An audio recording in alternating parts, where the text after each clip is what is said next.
Donc, rebonsoir pour la deuxième fois et pardonnez-nous pour ce raté technique, hein. Nous sommes nouveaux, hein, donc on démarre. En plus, problème technique, ça arrive à n'importe qui. Donc, bienvenue pour ce troisième Facebook Live. On recommence la première question qui nous a été posée et nous allons faire une réponse à trois. N'est-ce pas, Guillaume? Oui, la question c'est Clara qui nous demande: les décisions européennes sont trop opaques. Pouvez-vous citer des réalisations concrètes obtenues par des députés du Parlement européen? C'est vrai que très souvent on ne sait pas assez ce qui se passe au Parlement et dans les institutions européennes, alors que des décisions absolument majeures, parfois même supérieures aux décisions nationales, sont prises. Donc l'idée c'est que Isabelle, Édouard et moi-même, on va vous donner un exemple. Un exemple, peut-être même deux, pour ce qui me concerne. D'abord, la garantie pour la jeunesse. C'est une mesure dans le budget de l'Union européenne qui permet de lutter contre le chômage des jeunes en offrant à tous les jeunes au chômage soit un stage, soit une formation, soit un emploi. Une deuxième quand même, parce que celle-là elle est assez symbolique, c'est le rapport sur la protection des lanceurs d'alerte, puisque alors que la Commission et le Conseil ne voulaient pas en entendre parler, eh bien grâce au rapport d'initiative du Parlement, nous avons maintenant et nous sommes en train de débattre de la protection des lanceurs d'alerte et nous aurons une directive pour les défendre. L'autre mesure qui a été prise, qui est passée effectivement inaperçue, hélas, ça n'a jamais fait la une des médias, mais par exemple, la Commission européenne s'apprêtait début 2016 à reconnaître le statut d'économie de marché. La Chine serait comme conséquence la perte immédiate de plusieurs millions d'emplois industriels. Je rappelle qu'un emploi industriel engendre 3 autres, donc les dégâts sociaux et industriels auraient été dramatiques, et nous nous sommes opposés et nous avons gagné cette bataille contre la Commission européenne. Donc la Chine n'a pas eu ce statut d'économie de marché, et en plus nous avons réussi à augmenter les droits de douane sur certains produits importés depuis la Chine, notamment l'acier, et c'est pour ça qu'aujourd'hui nos industries se portent plutôt mieux. Et puis une autre, vous l'aurez peut-être certainement remarqué si vous avez voyagé depuis juin 2017 à travers les pays européens, vous n'êtes plus surfacturé avec l'utilisation de votre mobile, téléphone portable. Il n'y a plus de roaming et il n'y a plus de surfacturation, et ça c'est aussi une autre bataille gagnée par le Parlement européen. Alors, puisque on en fait deux, j'en fais deux. Il y en a une qui a été à moitié satisfaisante, mais qui est très importante. Ça a été la réforme de la directive détachement des travailleurs, qui, sans résoudre l'ensemble des problèmes, les a quand même un peu limités. Et ça, c'est quand même très important quand on connaît la force du dumping social aujourd'hui en Europe. Puis quelque chose qui est quand même très fort et très symbolique, ça a été l'interdiction, c'était à la session dernière, hein, donc c'est assez neuf, l'interdiction des plastiques à usage unique, quand on sait le mal aujourd'hui que font les plastiques à usage unique dans la nature, dans les mers, et notamment contre la biodiversité. Voilà, une mesure qui, je crois, est importante. Alors on passe à Garance. Édouard, je crois que ça va être pour toi. Il y a un projet de grand contournement ouest de Strasbourg, c'est un projet routier.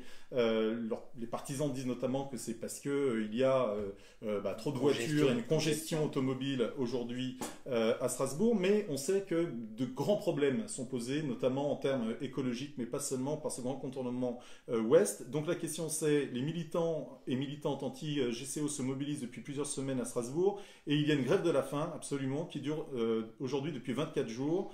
Un des militants ou une militante a fait un malaise le 12 novembre, une action de soutien pour eux en vue de la part de Génération, point d'interrogation. Oui, alors effectivement, je vais m'y rendre pas plus tard que demain. Alors la question pourrait se poser, pourquoi avoir attendu aussi longtemps? Nous y allons, en tout cas j'y vais pour apporter un soutien plein et entier, hors caméra et hors médias, simplement parce que on ne veut pas, entre guillemets, surjouer, en tout cas faire une action politique carde, si je puis m'exprimer ainsi, autour de la détresse de ces personnes, et en plus un combat tout à fait justifié, tu l'as dit Guillaume, c'est quand même une nouvelle autoroute qui va détruire plusieurs centaines d'hectares de forêt, qui va mettre à mal y compris des espèces en voie de disparition, notamment le grand hamster d'Alsace, etc., etc. Et on sait tous très bien que ça ne va pas décongestionner les routes, et en tout cas les autoroutes de Strasbourg, parce que ça va augmenter, ça va faire un appel d'air, d'autant plus que le grand contournement va être payant. Donc vous imaginez bien que les camions vont prendre des autoroutes gratuites. Et d'ailleurs c'est aussi une des raisons pour lesquelles nos autoroutes dans ce secteur sont congestionnées, parce que de l'autre côté de la frontière, en Allemagne, notamment les transporteurs routiers, les camions, eux, on leur impose une taxe carbone. Et comme ils savent que de ce côté-ci de la frontière, ils peuvent traverser les autoroutes gratuitement, aucune taxe, aucun péage, eh bien, tous les camions viennent du côté-ci du Rhin. Donc, oui, j'irai effectivement au nom de la délégation Génération soutenir ces personnes qui mènent un combat juste. Et évidemment, j'irai leur apporter leur soutien. Notre soutien, pardon. Alors, donc, une question de Gérard, et qui peut d'ailleurs être en lien avec ce qu'on vient de dire. L'Europe est-elle gangrénée par les lobbies autant qu'on le raconte? Comment peut-on lutter contre eux? Génération s'est fortement mobilisée, vous vous souvenez, y compris pendant l'élection présidentielle, Benoît Hamon s'était fortement mobilisé sur le rôle des lobbies dans la vie politique. On dit que les lobbies sont très présents ici à Bruxelles et à Strasbourg. Alors, est-ce qu'on est gangréné? Alors oui, ils sont nombreux, très nombreux. Les chiffres qu'on nous dit seraient aux alentours de 20 000 lobbyistes. Mais, entre guillemets, au Parlement européen, dans les institutions européennes, il y a obligation de transparence. Il n'est pas lobby qui veut, donc il y a un registre où on sait qui sont ces lobbyistes-là. Les rendez-vous sont su de la part de tous. Mais moi, ce n'est pas trop les lobbies que je vais pointer du doigt, même si effectivement, ils ont un poids trop grand, à mon sens. Mais ce n'est pas la force.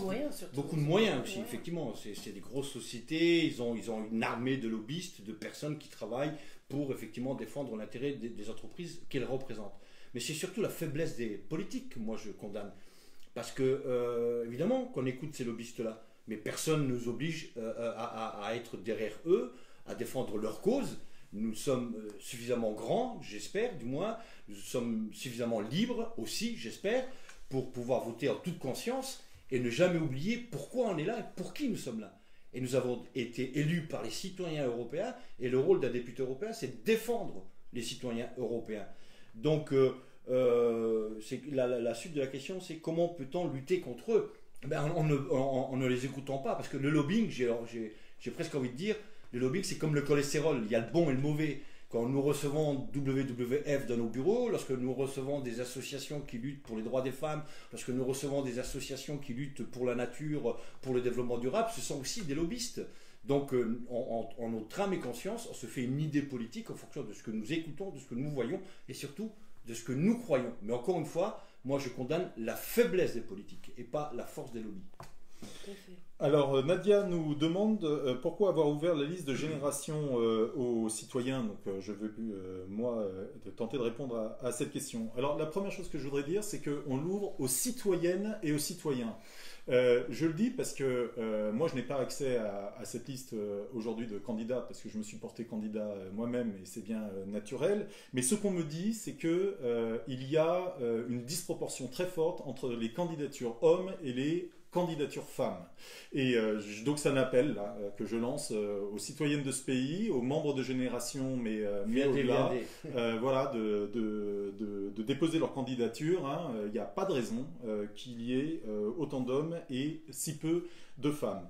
Alors pourquoi cette démarche? Eh bien, elle est assez simple. On ne peut pas dire à la fois qu'il y a une crise aujourd'hui de la représentation politique, des partis politiques, une déconnexion entre les structures politiques et les citoyens, et pas à un moment donné prendre un risque démocratique, qui n'est pas un risque en fait, qui est une chance, et qui est de se dire que si un certain nombre de citoyens et de citoyennes n'ont pas adhéré à des partis politiques, c'est qu'ils ont des raisons, et que c'est pas pour ça qu'ils n'ont pas des choses à dire sur la politique qui est menée au niveau de l'Union européenne aujourd'hui.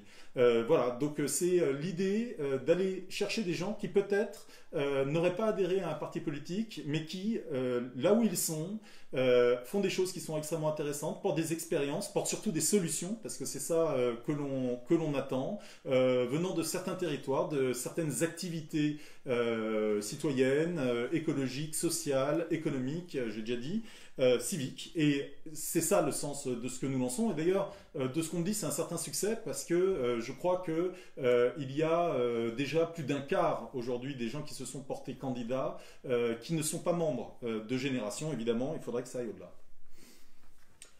Question suivante. Question suivante, absolument. Merci. Question suivante, Patrick. Comment être audible entre les nationalistes et les libéraux qui monopolisent le débat européen? Guillaume.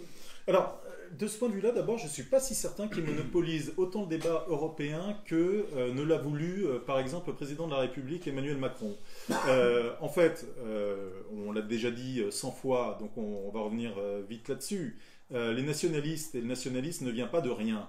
Il vient d'un néolibéralisme qui a mis tout le monde en concurrence, qui a créé des inégalités qui sont extrêmement fortes, des rancœurs, et il y a ceux qui exploitent justement cette situation, ce sont les nationalistes, et qui viennent dire, bah, vous voyez bien, finalement, l'Europe, c'est la concurrence de tous contre tous, donc revenons à la nation, parce que là, on est sûr que c'est pas la concurrence de tous contre tous. Quelle blague!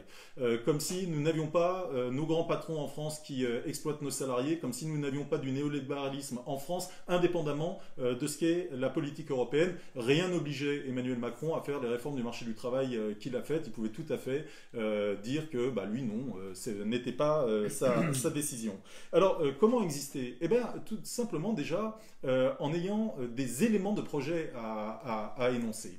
Comment on résout la racine justement de la crise d'inégalités diverses, sociales, écologiques, citoyennes que connaît l'Union européenne aujourd'hui?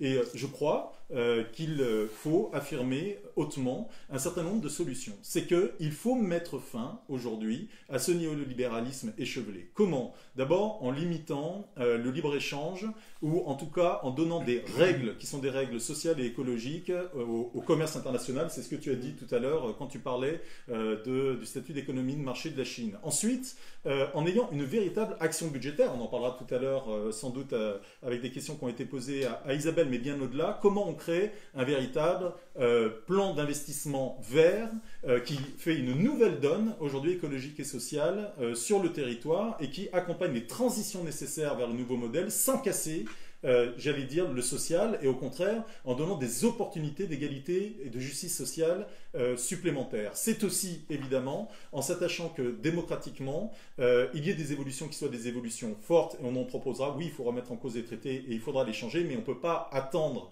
que ces traités soient changés pour dire que, par exemple, le Parlement, qui est le seul lieu qui représente les citoyens de manière directe, doit avoir beaucoup plus de pouvoir, et qu'il faut avoir des stratégies pour lui en donner, et je crois que le printemps européen, mais également à Génération, on aura bien des propositions sur le sujet. Il faut assumer que nous sommes aujourd'hui pour faire en sorte de mener la bataille en Europe, qu'on ne laissera pas l'Europe aux nationalistes et aux libéraux. C'est comme ça qu'on sera autant, c'est en ayant un petit peu de certitude sur ces sujets. Je crois qu'une grande majorité de nos concitoyens seraient d'accord avec cela. Tout à fait. Alors, une question de Nicolas qui va complètement dans la continuité de ce que vient de dire Guillaume, et peut-être Édouard peut répondre. Nicolas dit, pensez-vous que l'on puisse changer l'Europe? Pourquoi ne pas envisager la sortie de l'Union européenne? Alors oui, on peut changer l'Europe, mais pas nous tout seuls. L'Europe, on la changera avec vous. Et l'opportunité nous est donnée l'année prochaine, le 26 mai 2019, pour voter, pour aller voter. Et la question qui est posée tous les 5 ans au moment des élections européennes, c'est justement une question qui est posée à l'ensemble de la société civile, en tout cas tous ceux qui sont en âge de voter, c'est dites-nous à travers votre bulletin de vote l'Europe que vous voulez. Et hélas, malheureusement, peut-être qu'il y a des raisons aussi qu'on peut comprendre, mais en France notamment, on bat des records d'abstention. Mais ceux qui ne vont pas voter, bien se plient à ce que nous imposent ceux qui vont voter. Et donc si on veut changer l'Europe, si vous critiquez l'Europe comme nous, si on veut une Europe plus démocratique, plus de justice sociale, plus de justice environnementale, une meilleure transition écologique, une meilleure échange juste avec le reste du monde, eh bien c'est à travers un bulletin de vote. Nous avons une arme entre nos mains qui est d'une efficacité extraordinaire. Elle ne fait pas de victimes, elle ne fait pas couler de sang, ça s'appelle le bulletin de vote. Donc il faut effectivement aller voter. Et pourrions-nous envisager la sortie de l'Union européenne? On peut effectivement, et nous faisons partie de ceux qui critiquons cette Europe-là. Mais si la question, et d'ailleurs c'est le piège dans lequel veut nous amener le président de la République, c'est où on accepte cette Europe-là, où nous sommes des nationalistes et nous sommes contre l'Europe. Nous ne sommes aucun des trois sur ce schéma-là. Génération n'est pas sur ce schéma-là. Nous disons une autre Europe est possible. Et nous voulons et nous croyons en l'Europe. Pourquoi? Regardons l'histoire commune. Et il n'y a pas un seul pays qui a été, il n'y a pas si longtemps que ça, sous une dictature qui, en adhérant à l'Union européenne, a quand même assis sa base politique sur des règles démocratiques, sur le droit des citoyens, le droit à l'indépendance de la justice, l'accès à la culture, l'accès aux soins, même s'il est discutable. Et que voyons-nous lorsque des nationalistes arrivent au pouvoir? Regardez ce qui se passe en Pologne, regardez ce qui se passe en Hongrie. Quelles sont les premières victimes de ces gouvernements nationalistes qui, eux, prétendent que s'ils sont mal, c'est la faute à l'Europe? Eh bien, regardez ce qu'ils font. D'abord, ils s'attaquent à la liberté de la presse.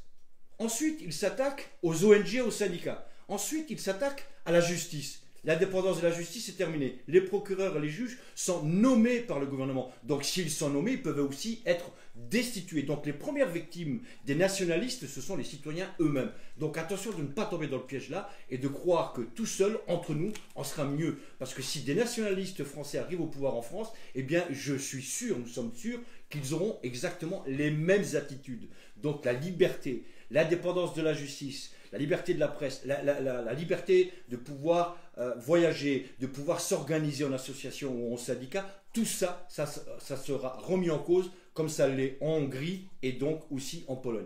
Donc la solution, elle est européenne. Mais pour ça, il faut qu'il y ait une société civile forte qui se mobilise. C'est ce qu'on essaie de faire. C'est ce que tu disais tout à l'heure, Guillaume, avec l'appel à candidature de la société civile, parce que nous savons, nous, que nous n'avons pas, nous, à nous seuls, la solution miracle pour changer cette Europe. Elle ne se fera qu'avec vous. Donc voilà. Et pas seulement avant les élections, mais dans la mobilisation. Et tout au cours du mandat. Dans la mobilisation des citoyens, et qui est pour nous très importante. C'est sur la mobilisation des citoyens qu'on peut s'appuyer pour justement faire le bras de fer avec les néolibéraux, avec les gouvernements, avec ceux qui essaient de bloquer. Alors ça tombe bien, Isabelle, parce que justement, là, il y a eu une mobilisation citoyenne et ça a donné des résultats très importants. Anaïs nous pose la question de savoir quelle est la position de Génération vis-à-vis de la pêche électrique. Oui, alors c'est un débat qui justement a mobilisé les citoyens, et la position de Génération est non seulement limpide, mais en plus offensive, c'est-à-dire que nous avions voté un amendement d'interdiction de la pêche électrique en commission de la pêche, où je siège. Il n'avait pas été majoritaire parce que la droite avait voté contre cet amendement. Nous l'avions donc redéposé en plénière, avec d'ailleurs les Verts et la GUE et le SED. Et en plénière, nous avions gagné grâce à la mobilisation de ces groupes de la gauche et de la mobilisation des citoyens. Donc nous avons gagné en plénière largement cet amendement. Cependant, dans les traités, ensuite, il faut aller en trilogue, c'est-à-dire discuter la position du Parlement avec la position du Conseil, et c'est ce qu'on appelle la codécision. Dans les mêmes termes, on doit se mettre d'accord dans les mêmes termes pour que de cette négociation naisse la loi, le droit, bref, le règlement qui va s'appliquer à l'ensemble des pays européens.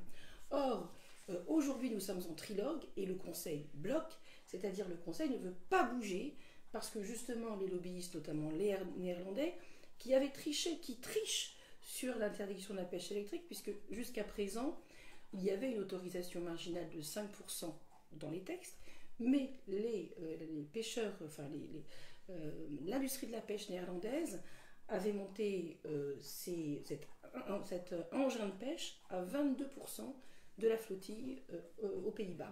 Donc complètement en infraction par rapport à la règle européenne. Et donc ils font un lobbying intense au sein du Conseil. Il y a donc une bataille qui se joue, mais comme je l'ai dit à l'administration française, qui commençait à mollir un peu, j'ai dit de toute façon, si quand le texte va revenir en plénière, parce que le texte va revenir en plénière, il est peu probable qu'après un vote comme celui que nous avons eu sur la pêche électrique, nous acceptions, le Parlement accepte, enfin en tout cas on fera tout pour que le Parlement refuse la pêche électrique qui est destructrice pour les juvéniles, parce qu'évidemment mettre une décharge électrique dans les poissons... C'est quoi les juvéniles? Les juvéniles, c'est les petits poissons, les jeunes. Les juvéniles, les enfants et les ados poissons, voilà. Les bébés poissons. Pas seulement, jusqu'aux ados. D'accord, jusqu'avant l'âge de la procréation. Et donc, quand on veut pêcher un poisson adulte, on est obligé de mettre une décharge. Si on met cette décharge, évidemment, les plus petits poissons et surtout l'écosystème entier souffrent de ces répercussions. Donc c'est vraiment un élément important, et la mobilisation des citoyens nous a bien aidés sur cette question. Et Isabelle Thomas nous a bien aidé sur cette question. Je veux dire qu'elle a joué un rôle absolument majeur sur le fait qu'il y ait une grande partie des députés de gauche qui au départ n'étaient pas forcément prêts à voter pour ce texte, qu'ils le fassent. Et je crois que, je le dis tel que je pense, sans elle, il n'y aurait pas eu de majorité au Parlement européen contre la pêche électrique. Alors, il y a des questions qui arrivent, parce qu'il y en a qui sont arrivées avant, il y en a qui arrivent en ce moment, donc je vais essayer de panacher. Voilà, donc je m'autorise là à répondre à une question, et peut-être toi, Édouard, à celle-ci après, parce que c'est une question importante. Jusqu'à quelle date peut-on candidater pour les européennes? Alors, pour l'instant, pour le processus que Génération a lancé. Alors là aussi, on a fait un petit peu dans l'originalité. Pour l'instant, nous n'avons pas souhaité mettre de date de clôture. Parce que la connaissance d'un processus politique tel qu'il est, eh bien, tel que celui-ci, je veux dire, les gens ne sont pas au courant, là, demain matin, qu'un mouvement qui est passionnant, mais qui est encore un peu jeune, comme Génération, a lancé ce processus. Donc, on veut laisser prospérer un petit peu ce processus, mais il est évident qu'on avertira très à l'avance quand on pensera qu'il faudra mettre un terme au processus pour passer à un travail définitif de constitution de listes et de débats au sein du mouvement, à savoir quand même qu'il vaut mieux quand même candidater au plus vite. Je veux dire, c'est quand même beaucoup mieux que d'attendre. Voilà pour cette question. Peut-être, Édouard, sur la question de Brice. Brice qui nous pose la question suivante. Les salariés d'Orpea se mettent en grève partout en Europe. Et si on rédigeait un texte de soutien du printemps européen pour soutenir ce bourgeonnement du syndicalisme transnational? Oui, évidemment que c'est la moindre des choses, le minimum qu'on puisse faire. Je rappelle quand même que le syndicalisme transnational existe déjà à travers la Confédération européenne des syndicats, à travers les fédérations européennes par secteur d'activité. Mais effectivement, le syndicalisme européen a aussi besoin du soutien des élus que nous sommes. Et d'ailleurs, c'est ce que nous faisons. Le combat de Guillaume là, qu'il a mené en commission emploi affaires sociales sur la directive des travailleurs détachés, ça s'inscrit pleinement là-dedans. Le combat qu'il mène actuellement aussi sur les harmonisations, ou en tout cas les coordinations des systèmes de sécurité sociale, ça va effectivement dans le même sens. Et en réalité, in fine, qu'est-ce que l'on cherche? Parce que c'est ça aujourd'hui une des faiblesses sociales de l'Europe, qui n'existe pas d'ailleurs. Ça n'est pas une compétence, hélas, européenne. C'est de monter les travailleurs des pays européens les uns contre les autres. C'est toujours tirer le droit vers le bas. Les droits sociaux, le coût du travail, la protection sociale, etc. Et chacun y va de sa réforme du travail, que ce soit en France, en Espagne, en Allemagne, en Italie, en Grande-Bretagne, etc., etc. Et une fois qu'on aura fait le tour des 28 réformes des pays pour être plus compétitif que son voisin, qu'est-ce qu'on fait? On refait un deuxième tour, on chope le pompon, hop, on a gagné un tour gratuit et on recommence. Donc il faut mettre un terme à cela. Donc oui, évidemment que ce texte de soutien, il n'y aura aucune raison qu'on ne le fasse pas, mais ça ne suffit pas. C'est l'action au quotidien dans cet hémicycle qui fera aussi le levier pour aider l'action syndicale, mais c'est aussi la mobilisation de la société civile. C'est ce qu'on dit. Je dirais même c'est même quasiment sur la base de la création de Génération. C'est de dire nous avons besoin de vous. Nous voulons que nous nous fédérions pour contrer justement cet ultralibéralisme qui met non seulement la planète en danger, mais qui met y compris nos modèles sociaux en danger. Alors, Isabelle, Mehdi nous pose la question suivante. Aujourd'hui, Salvini a annoncé qu'il ne changerait pas le budget italien. A-t-il raison de le faire? Qu'en pensez-vous? Juste un commentaire avant. On cherche souvent, la presse cherche souvent à dire, parce que nous contestons l'austérité, ah, vous êtes comme Salvini finalement. Ouais. Alors, qu'est-ce qu'on peut répondre à ça? C'est exactement, Guillaume, ce que tu disais tout à l'heure sur les néolibéraux et opposer les néolibéraux aux nationalistes. Et là, on est dans le vif du sujet. Le plus grand fautif dans cette histoire, les plus grands fautifs dans cette histoire, c'est d'abord la Commission et les gouvernements qui nous ont imposé depuis maintenant des décennies des politiques d'austérité, qui sont d'ailleurs pas seulement des politiques d'austérité vis-à-vis des États membres, mais y compris vis-à-vis du budget de l'Union européenne, et des politiques d'austérité qui ont mis en situation extrêmement difficile les pays, et notamment les pays qui avaient, vous savez, cette fameuse dette souveraine dont l'Italie fait partie. Et évidemment, les grandes victimes, ce furent d'abord les Grecs, les Espagnols, les Irlandais, les Portugais et les Italiens. Et donc, évidemment, Salvini a beau jeu aujourd'hui, vis-à-vis de ses électeurs, de dire, écoutez, nous, on refuse les plans d'austérité de la Commission. En cela, on ne peut pas les contredire. Nous aussi, nous refusons le plan d'austérité de la Commission. En revanche, ce qu'ils proposent à leurs concitoyens dans le budget qu'ils proposent à leurs concitoyens, il y a aussi des choses très contestables, notamment un plan fiscal qui est un plan fiscal en faveur des plus riches, des plus fortunés. C'est un budget à la Trump. C'est un budget à la Trump. Alors, évidemment, ou même à la Macron par certains aspects, excusez-moi de le dire, mais bon. Mais donc, en tout cas, à la fois, ils ont raison de s'y opposer parce qu'il faut mettre un terme au budget d'austérité, mais à la fois, il y a beaucoup d'hypocrisie dans tout ça parce qu'eux-mêmes font tout pour se retrouver en situation difficile avec des politiques fiscales telles qu'ils les proposent.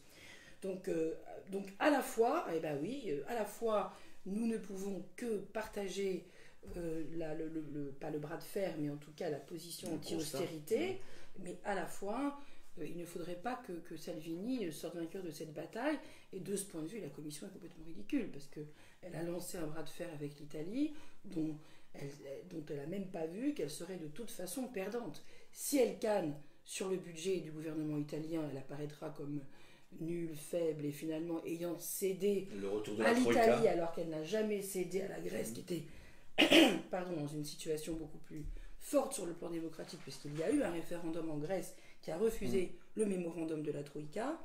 Et si elle ne cède pas, eh bien, à la fin, elle ne fera que renforcer les nationalistes italiens. Donc, c'est du perdant-perdant pour la Commission. Merci la Commission. Alors, deux questions rapides.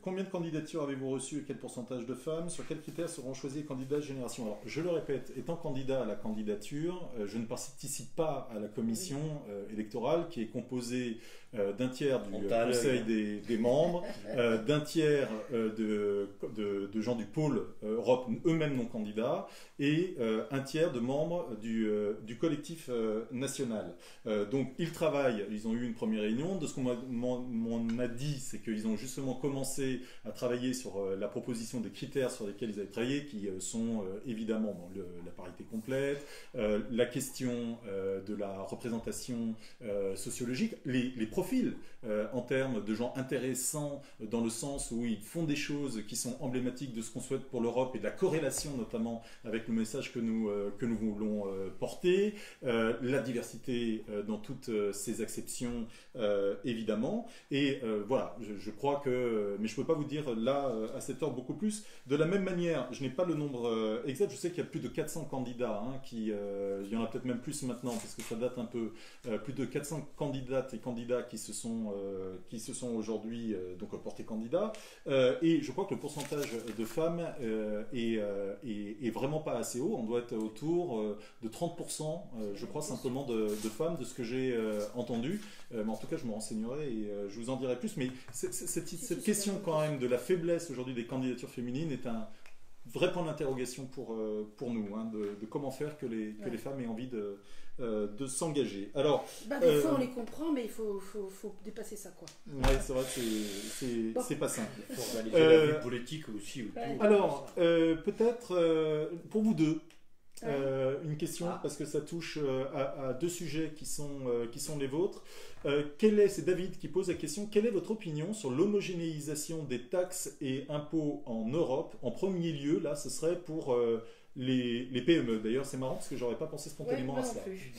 Moi non plus. Je commence. Vas-y, je suis plutôt ton domaine de compétences. Moi, évidemment, je milite pour une forme d'harmonisation. Sur la TVA, on y est quasiment arrivé. D'ailleurs, c'est pas un hasard, on a dû converger. Mais effectivement, c'est pas le plus important, même s'il y a de la fraude à la TVA et qu'il faut la combattre, notamment d'ailleurs de la part de nos amis britanniques qui étaient des grands spécialistes de la fraude à la TVA.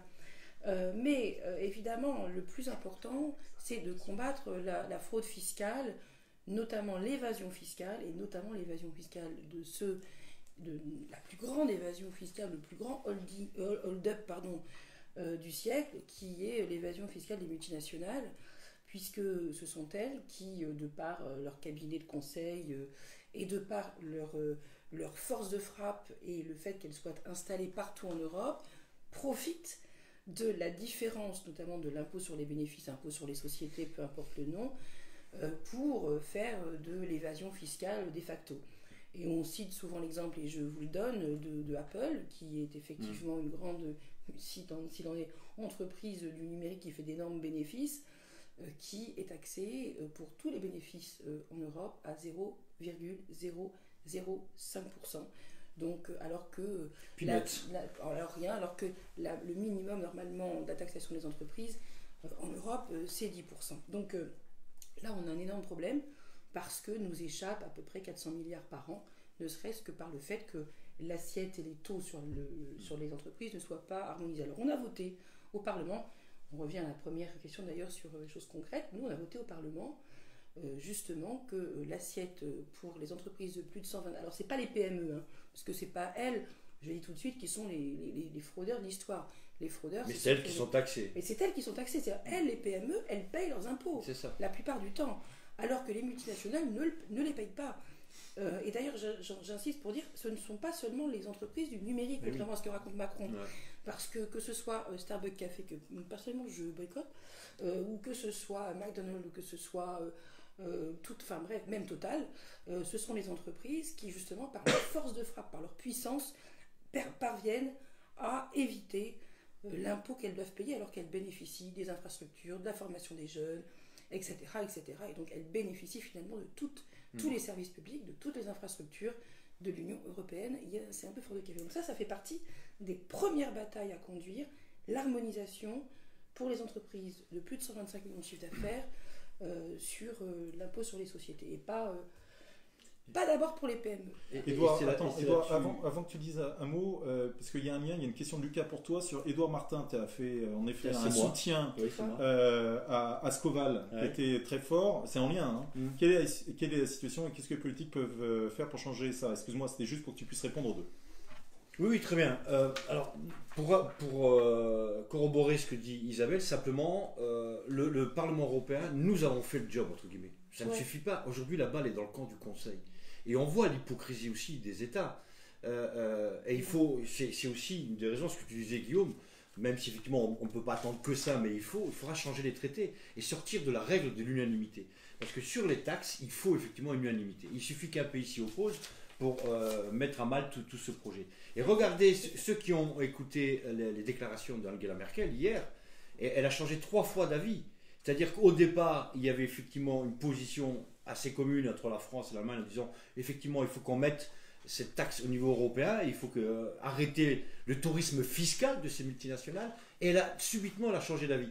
Subitement, elle a changé d'avis. Pourquoi? Sous la pression, nous pensons, des États-Unis qui la mettent en garde en disant attention, si vous voulez continuer à vendre vos voitures chez nous, attention à ce que vous allez faire, parce que quoi? Les GAFAM, c'est quoi? C'est quasiment toutes des entreprises américaines. Donc voilà, ça, je voulais aussi le rajouter.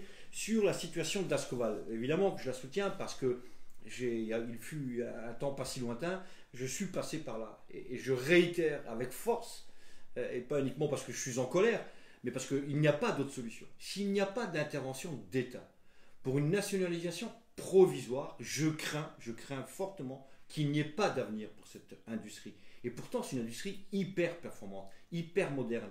Il y a eu quasiment 200 millions d'euros d'injectés. Ils font des aciers de très haut niveau technique. Et donc la question de savoir, c'est où va aller s'approvisionner maintenant Vallourec.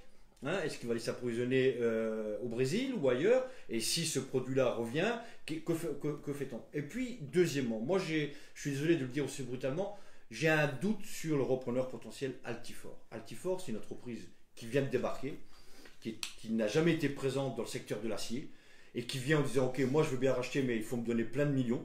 Il faut me donner plein de millions, avec un projet industriel qui est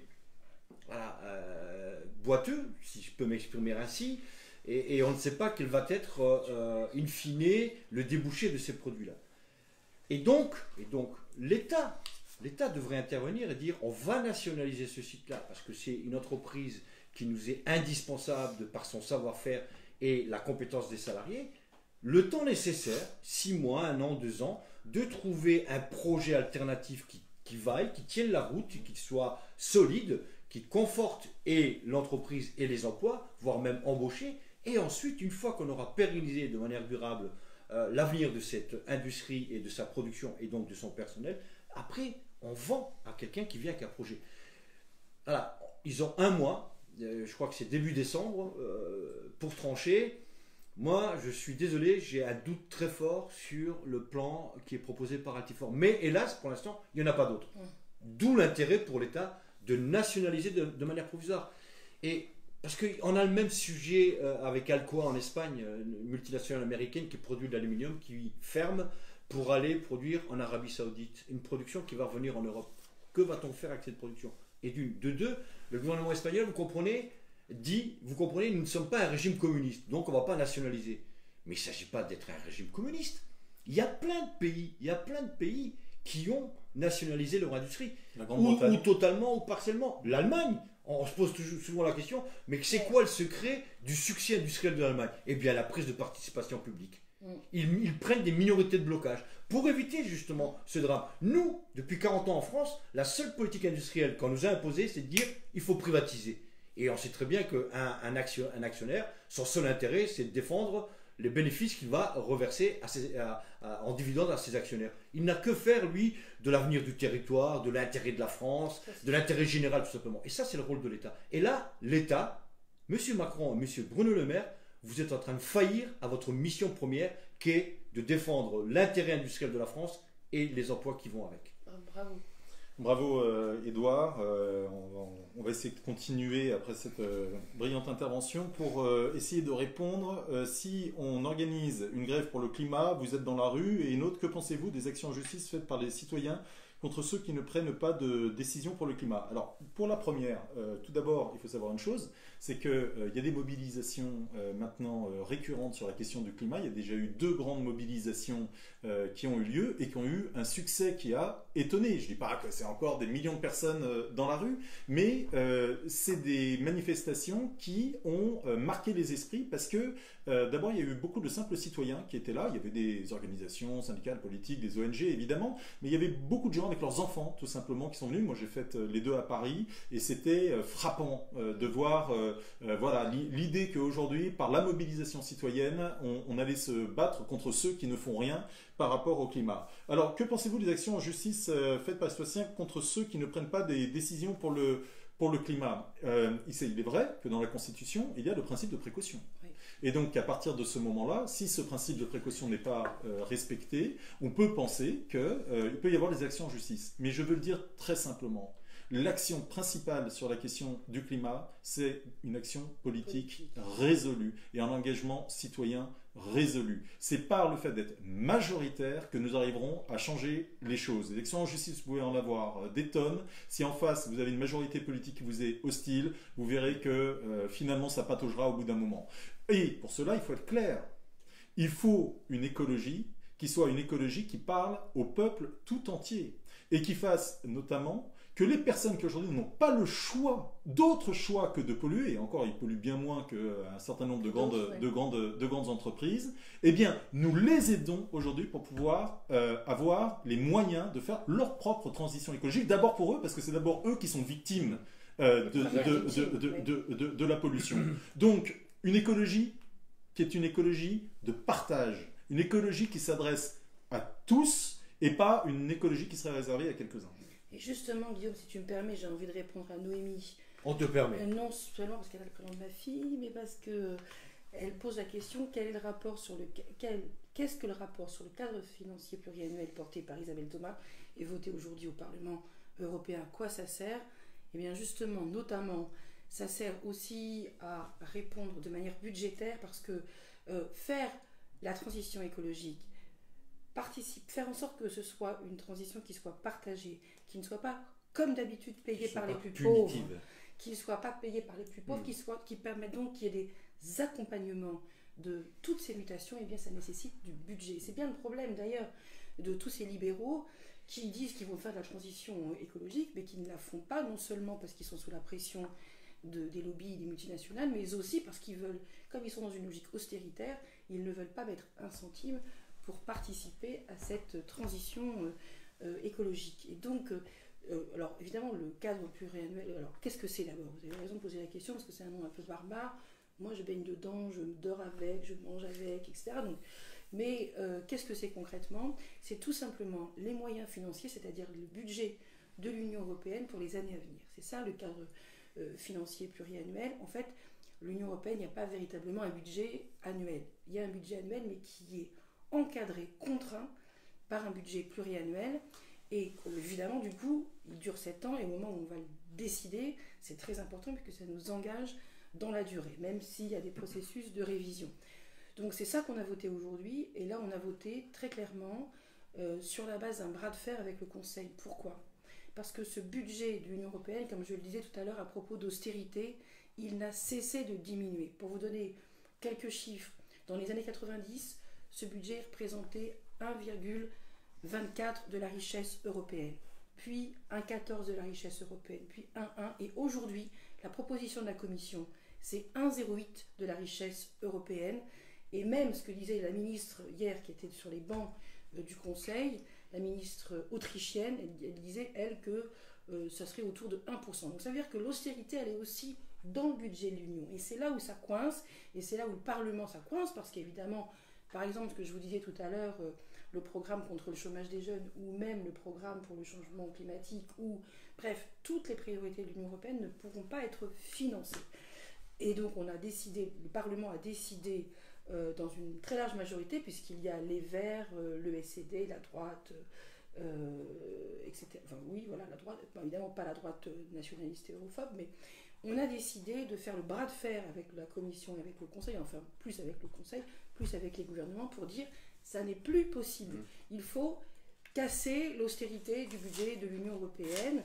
Et on a donc voté à une très large majorité, 2/3 du Parlement, pour pouvoir avoir le rapport de force qui nous permet d'entamer ce bras de fer contre le Conseil et contre l'austérité.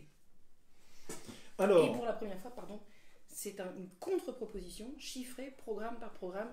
C'est une nouveauté qui va nous permettre de négocier pied à pied dans les meilleures conditions. Pardon Guillaume. alors Édouard, pour toi, peut-être cette question de Yacine, pourquoi la gauche est-elle finalement si peu visible? Question à 1 milliard d'euros là. Peut-être parce que nous sommes trop divisés. Je te les donne pas du budget de l'Union, je te dis tout de suite. Non, déjà il n'y en a pas beaucoup. Vous n'avez pas assez. Peut-être parce que nous sommes trop divisés, peut-être parce que justement on a du mal aussi à faire passer nos priorités. On essaye, je pense que parfois on est aussi pris dans le piège de la course aux élections. On essaie de tout traiter et parfois on s'y perd un peu, on noie le poisson, et c'est pas un jeu de mots que je fais avec ton domaine de compétences.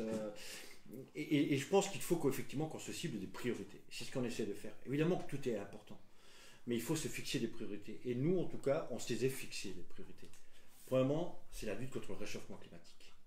Deuxièmement, c'est une Europe sociale. Comment on consolide un statut social pour l'ensemble des travailleurs européens, qu'on mette un terme à cette concurrence complètement folle qui va nous amener contre le mur, qui nous amène contre le mur. Troisièmement, c'est comment on relance une Europe un peu plus démocratique. Comment on fait en sorte qu'effectivement le rôle du Parlement se dote de moyens aussi d'initiatives législatives. Comment on peut aussi bloquer des choses qui ne nous conviennent pas. Parce qu'une fois qu'on a voté un texte, effectivement ça part au Conseil, ça nous revient parfois en deuxième lecture, et après on nous dit, messieurs, dames, au revoir, rendez-vous, par exemple, comme pour ton budget, rendez-vous dans 7 ans. On a juste le droit de contrôler les dépenses, mais on n'a pas le droit de contrôler ni de proposer des recettes. C'est ce que tu disais ce matin à très juste titre, ça devient complètement fou. Voilà, il y en a encore quelques-unes d'autres, aussi la place de la jeunesse. Comment peut-on accepter dans un continent aussi riche qu'est l'Europe, qu'il y a encore 27 millions de chômeurs? Juncker parlait en début de mandat du 29e pays de l'Union européenne qui était les 27 millions de chômeurs, dont plus de 7 millions sont des jeunes de moins de 30 ans. Donc un continent riche comme l'Europe, qui ne s'intéresse pas, qui ne s'occupe pas, qui ne se dote pas de moyens nécessaires pour aider cette jeunesse à trouver un travail, à se projeter dans l'avenir, etc., c'est une société qui est en péril.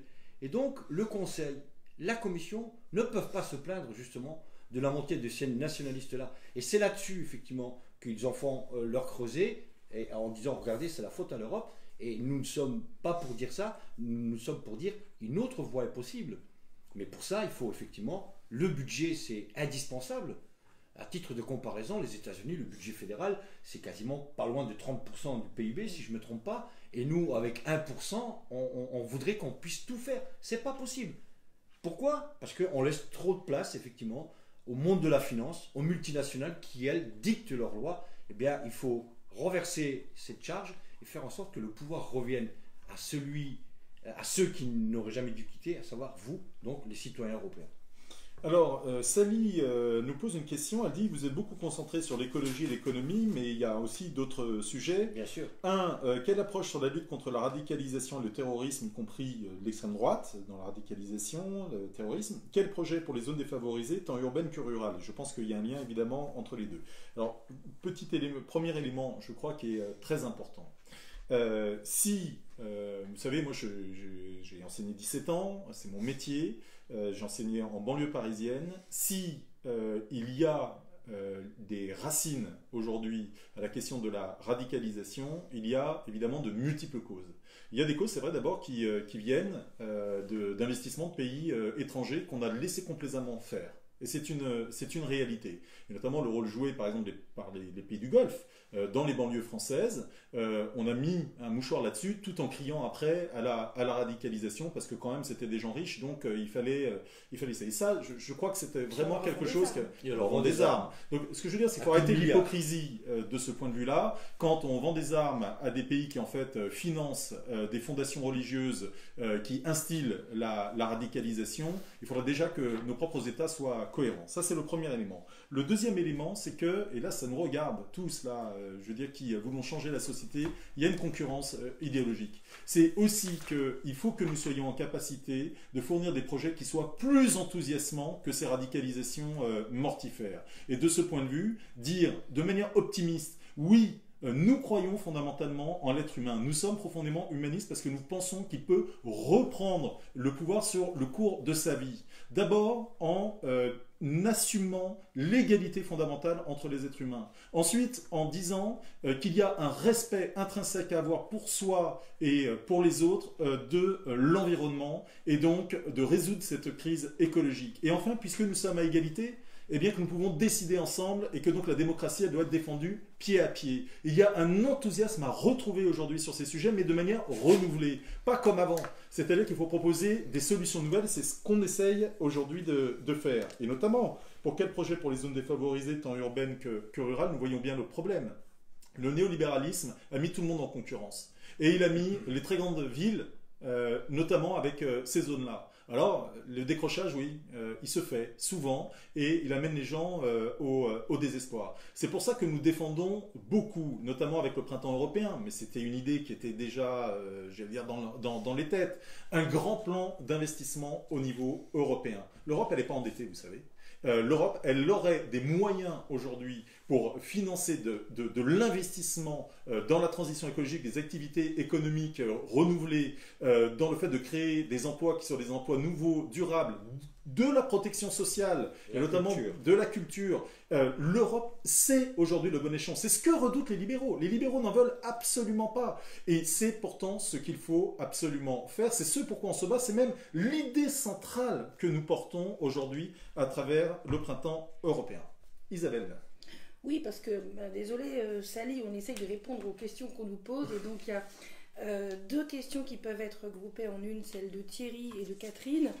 Thierry qui dit: est-ce que le futur programme envisagera de remettre en cause les normes budgétaires imposées au pays, notamment les 3% de déficit et 60% de dette? Et Catherine qui dit: comment ferez-vous pour modifier les traités qui imposent le libéralisme, sachant qu'il faut l'unanimité pour le faire? Donc effectivement, c'est une vraie question, puisque la question est de savoir comment la démocratie peut jouer à plein dans les institutions qui sont quand même corsetées. Alors, plusieurs éléments de réponse. D'abord, une réponse claire. Bien sûr, il faut changer les traités pour y instiller plus de démocratie. Et notamment, le premier texte qu'il faudra changer, c'est le fameux pacte de stabilité, qui est, comme j'en ai parlé tout à l'heure, le fer de lance de l'austérité, qui impose ces fameuses règles d'austérité budgétaire sur les 3% de déficit et sur les 60% de dette. Bon, ça, c'est évidemment une priorité.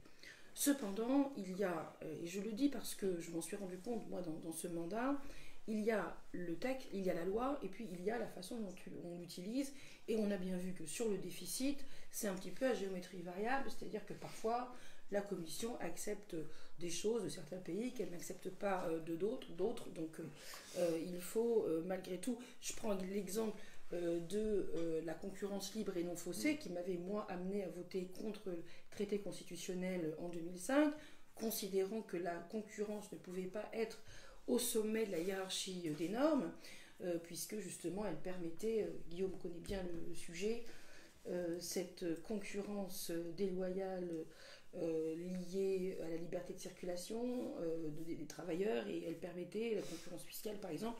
Donc c'était un problème intrinsèque au traité. Cependant, on l'a bien vu, Vestager, qui est la commissaire à la concurrence, justement, elle s'en est servie contre Apple, l'exemple que je donnais tout à l'heure en Irlande. Donc ça prouve bien qu'il y a le texte de loi et puis il y a l'interprétation qu'on en fait. Cependant, je le dis et je le redis, oui, parce que j'ai entendu tout et n'importe quoi, oui, à Génération et au Printemps européen, nous sommes pour changer les traités et, comme je l'ai dit en priorité, le pacte de stabilité. Après, il y a aussi, il faut le dire, dans les textes, des choses qu'on pourrait utiliser, que le Parlement pourrait utiliser et qu'il n'utilise pas. Et je le dis parce que... Vas-y Isabelle, dis-le. Non, mais c'est ce que ça veut dire.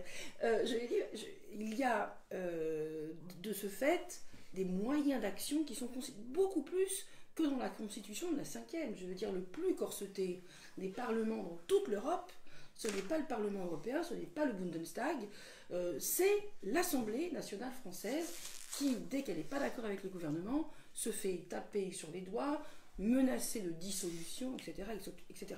Alors qu'au Parlement européen, nous avons des outils. Nous avons par exemple cette motion de censure qui a déjà été utilisée, c'était contre la commission Santer, pour virer, ni plus ni moins, une commission. À chaque mandat, quand les députés sont élus, ils doivent voter pour les commissaires ou pas. Ils doivent voter pour la commission ou pas. Ils peuvent sanctionner par la décharge. Alors la décharge, c'est une sorte de quitus budgétaire. Chaque année, ils peuvent sanctionner la commission. Nous l'avons fait sur la décharge de la commission après l'affaire Salmeyer, par exemple. Mais voilà, donc il y a plein d'instruments, il y a plein d'outils. D'ailleurs, nous sommes en train de travailler un petit manuel de la guérilla parlementaire dont vous nous direz des nouvelles quand nous pourrons le diffuser. Alors il y a encore beaucoup de questions et il n'y a pas beaucoup de minutes, donc on va avancer sur certaines. Peut-être celle-là, Xavier qui nous demande comment s'attaquer au problème de l'abstention aux européennes. Alors évidemment, ce serait prétentieux de notre part de dire que nous avons la solution, mais simplement, sinon ça saurait, on l'aurait dit, on l'aurait partagé. Simplement s'interroger 2 secondes sur quel continent et sur quel modèle politique et social nous vivons. L'Europe, malgré tous ses travers, et elle en a, il y a quand même des qualités. On a un socle minimum, c'est un territoire des droits de l'homme, des droits à la liberté d'expression, la liberté de circuler, je l'ai dit tout à l'heure, la liberté de la presse, la protection des minorités, et personne n'est à l'abri d'être un jour dans une minorité, parce qu'elle peut prendre plusieurs visages. Mais ce que je veux dire simplement, c'est que ce que nous souhaitons, et l'appel que nous faisons, c'est ne soyez pas spectateurs de votre vie. Soyez donc des acteurs. Et pour être un acteur, c'est aller mettre un bulletin de vote dans l'urne. C'est comme ça que vous participerez. Le premier pas à l'action qui est la vôtre, pour changer tout ça, c'est d'aller voter. Sinon, vous allez être des spectateurs. Et moi, je vais si vous permettez 30 secondes, ceux qui me connaissent vont dire « Ah, il vient encore avec ces histoires-là ». Mais ça me rappelle ma jeunesse, quand j'avais 16-17 ans, que j'habitais dans mon quartier, que je tenais les murs, où rien ne trouvait grâce à mes yeux, que fait la police, que font les associations, que fait le maire, etc. Et puis un jour, des éducateurs spécialisés de rue dans mon quartier, avec des copains, ils sont venus nous voir en disant « Mais vous êtes tout le temps en train de critiquer tout ce qui ne va pas, etc. Mais regardez, vous êtes des spectateurs de votre propre vie. » Mais cette phrase-là, ça fait tilt dans ma tête. Et c'est de là qu'est venu mon engagement associatif, sportif, syndical, aujourd'hui politique. Et donc, être acteur, c'est d'aller voter. Parce que sinon, ce sont les autres qui vont vous imposer un modèle que vous ne voulez peut-être pas. Donc voilà, c'est humblement ce message que je souhaite porter, c'est de dire, soyez donc des acteurs et non pas des spectateurs.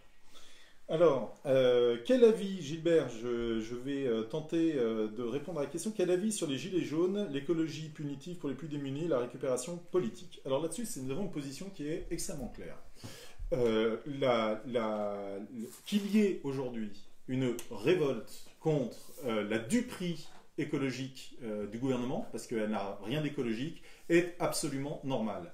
Ils ont évité toute taxe pour les sociétés pétrolières ou pour les sociétés qui aujourd'hui polluent. Ils ont enlevé les impôts pour les plus riches et les plus favorisés. L'huile de palme. Ils acceptent l'huile de palme. Absolument. Et en même temps, qui ils vont aller taxer aujourd'hui? Eh bien, ce sont ceux qui ont besoin de leur bagnole parce qu'ils ne peuvent pas faire autrement et parfois qu'ils ne peuvent pas la changer tout simplement parce qu'ils n'ont pas l'argent pour le faire et qu'ils habitent dans des endroits où ils sont obligés de l'utiliser. Ils ont enlevé les services publics qui permettaient de se déplacer différemment puisque les petites lignes, notamment par exemple de chemin de fer, sont en train de fermer. Les services de cars sont de moins en moins performants. On sait que les cars Macron c'est plutôt un échec et c'est voilà, on en est là. Et ces gens-là vont aller après expliquer aux classes moyennes et aux classes populaires que c'est eux les responsables et qu'ils doivent payer.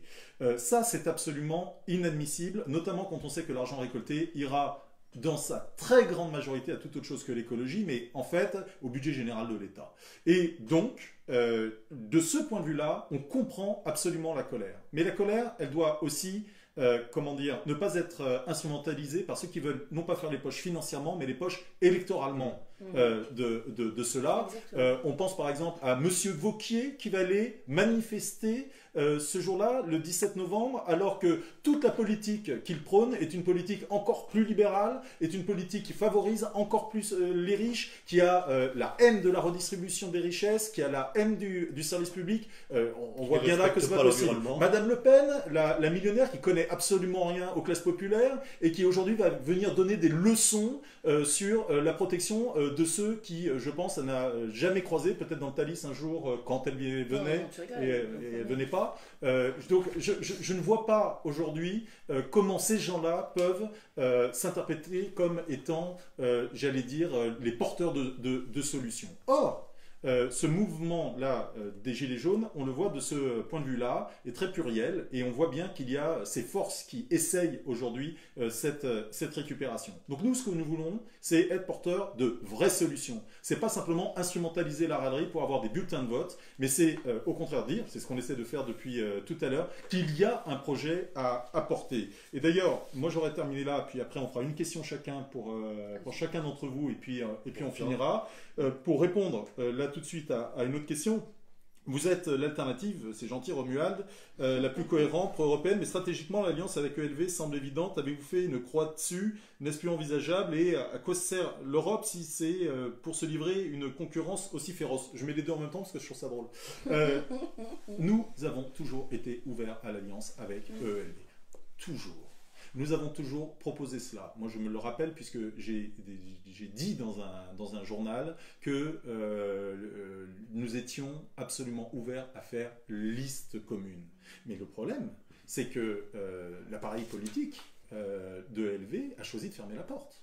Et n'arrête pas d'expliquer que non, pas du tout, on ne veut pas. Parce qu'eux aussi, d'une certaine manière, ils veulent ainsi faire les poches électorales des citoyens, effrayés notamment par la catastrophe écologique, en pensant que ça va leur profiter à ELV mécaniquement. Moi, je les appelle à cesser ces petits calculs de petits boutiquiers. On sera beaucoup plus forts ensemble, c'est vrai, et on prendra nos responsabilités au cas où ils ne répondent pas à notre appel, parce que je peux vous dire que des écologistes qui vont nous rejoindre et qui vont nous aider, il n'y en a pas qu'à ELV, il y en a plein dans ce pays, et aujourd'hui, on discute avec beaucoup d'entre eux. Tu ne penses pas aussi, Guillaume, si je peux abonder dans ton sens, que certains sont déjà à la tête en 2022?